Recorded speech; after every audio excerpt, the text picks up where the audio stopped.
बस जरा सा और ये लोग चट्टान को पकड़ ही लेते, लेकिन हार मानना इनके बस की बात नहीं थी। जैसे ही पिंजरा फिर से पीछे की ओर लौटा, सबने एक साथ जोर लगाना शुरू कर दिया। अपने शरीर को एक ही ताल में झुलाकर उन्होंने लटकते हुए पिंजरे को पूरी घाटी में जोर जोर से झुलाना शुरू कर दिया। जैसे ही पिंजरा चट्टान के करीब पहुंचा, सबने फौरन अपने हाथ आगे बढ़ा दिए, लेकिन अफसोस इस बार भी उनके हाथ सिर्फ कुछ जंगली घास ही लगी।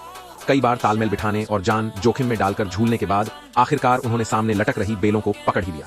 अब सबने तुरंत अपनी पकड़ मजबूत की, पिंजरे को स्थिर किया और एक एक करके ऊपर चढ़ना शुरू कर दिया। लेकिन तभी सबसे नाजुक मौके पर एक आदिवासी पहरेदार पुल पर धीरे धीरे चलता हुआ आ पहुंचा। उसे देखकर शक्तिमान भाई ने तुरंत सबको धीमी आवाज में चुप रहने का इशारा किया।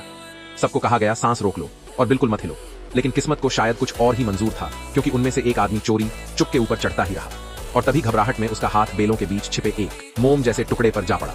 डर के मारे उसने तुरंत हाथ छोड़ दिया और बस यहीं से शुरू हुआ असली कहर। उसके हाथ छूटते ही बाकी लोगों की पकड़ भी एक एक कर छूटने लगी। पूरा पिंजरा बेकाबू हो गया। मुख्य रस्सी इतना भार सह नहीं पाई और अगले ही पल धड़ाम रस्सी बीच से टूट गई और पूरा पिंजरा उसके अंदर फंसे लोगों समेत सीधा हजारों फीट गहरी खाई में जा गिरा। गिरने की भयानक आवाज सुनते ही आदिवासी सैनिक भी सतर्क हो गए। ये देखते ही शक्तिमान भाई ने तुरंत सबको कहा, भागो, पूरी ताकत से ऊपर चढ़ो।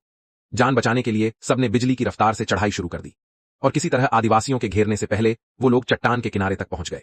लेकिन उन्हें राहत की सांस लेने का मौका भी नहीं मिला, क्योंकि पीछे से आदिवासियों की पूरी फौज उनके बिल्कुल करीब पहुंच चुकी थी और अब जो होने वाला था वो किसी भी हाल में त्रासदी से कम नहीं था। यही है इस साल की सबसे जबरदस्त फैंटेसी एडवेंचर फिल्म, जिसे रिलीज होते ही दर्शकों ने 9/1 की जबरदस्त रेटिंग दे डाली। अगर आपने अभी तक ये फिल्म नहीं देखी तो एक बार इसकी पूरी मूवी जरूर देखना गारंटी है, बिल्कुल निराश नहीं होगे।